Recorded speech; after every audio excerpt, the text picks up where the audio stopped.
And new information coming to light about the shooter who opened fire on the FSU campus, killing 2 people and injuring 6 others. Justin Clark has been going through documents today to get a better understanding, and she joins us now. And this guy was 20 years old. What are you learning about him? So yes, a 20-year-old, Phoenix Ikner is his name. He's a political science major, according to the FSU News website, but he did not always have that name.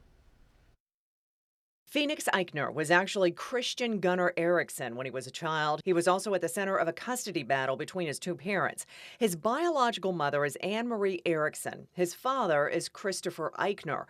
In 2015, when the boy was 11 years old, court documents show his mother took him to Norway, contrary to a court order. His father found out and legally went through the steps to have the boy return to Florida, stating that his son has developmental delays and special needs, taking medication for several health and mental issues, including a growth hormone disorder and ADHD. The boy's mother was found guilty of kidnapping or removing a minor from the state. Christian, the boy, was returned to his father and stepmother, and his stepmother is a Leon County deputy whose gun he used in the FSU shooting Thursday. Later in high school in 2020, he changed his name, and now Phoenix in 2021 and 2022 was in the Leon County Sheriff's Office Youth Advisory Council, a group in which youth and law enforcement team up to address youth issues.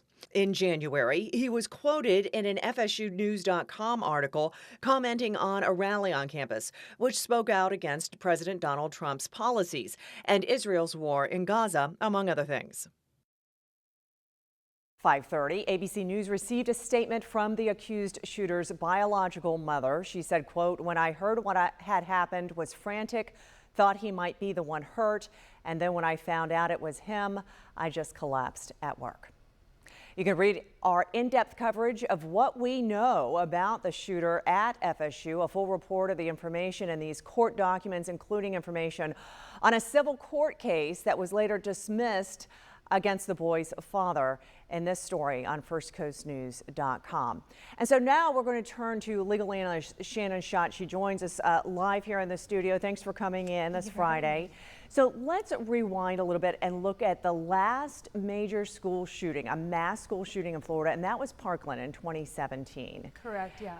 And there have been other shootings, right, in Florida schools? Yes, there's been a lot of shootings that we know of from organizations that keep track of the shootings that are happening in our schools. But this is one of the larger ones that we've seen, Yes. one of the mass shootings, unfortunately, especially again at a Florida campus. Okay, and so we're looking at Parkland because the shooter at Parkland was Nicholas Cruz. And this is important because we're wondering what happens next in this case. He faced the death penalty. But then what happened with his sentencing?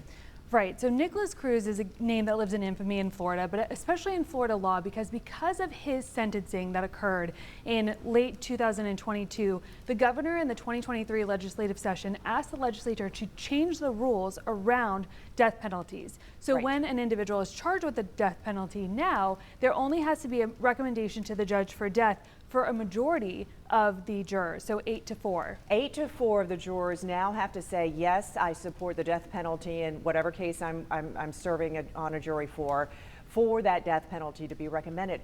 But in Nicholas Cruz's case, in the Parkland school shooting case, it was not a unanimous vote, and at that time it had to be a unanimous jury decision, right? That's correct. Okay. So the jury will make the recommendation to the judge, and it has to be unanimous in order for the judge to impose a death penalty previously. Now, the recommendation can be 8-4. It does not have to be imposed by the judge. It's not mandatory. The judge can still consider it, but it's much more likely if the jury recommends death that the judge will impose a death penalty. Okay, so what do you think will happen in this case? Well, certainly the community is going to be grieving in a similar way that we saw in Parkland, and it's very likely that you'll see a lot of community outrage and that the elected state attorney in Leon County will be expected to seek the death penalty. In this case, I fully anticipate that that's what's going to happen here. But as you said, now, because the law has changed, even if the jury is 8-4 or I guess 9-3. Correct. That is a wholehearted recommendation to the judge that the judge can consider for the death penalty. Absolutely. A lot of defense attorneys say this is more of a roll of the dice for their clients. It has been challenged in the Florida Supreme Court, but as it stands right now, it does not have to be unanimous, and it's possible we could see a death penalty without a unanimous jury vote. Very, very interesting. Shannon Schatt, always have that perspective that we need. Your legal perspective is so valuable. Thank you for joining us. We're going to throw things back to you, Jeannie.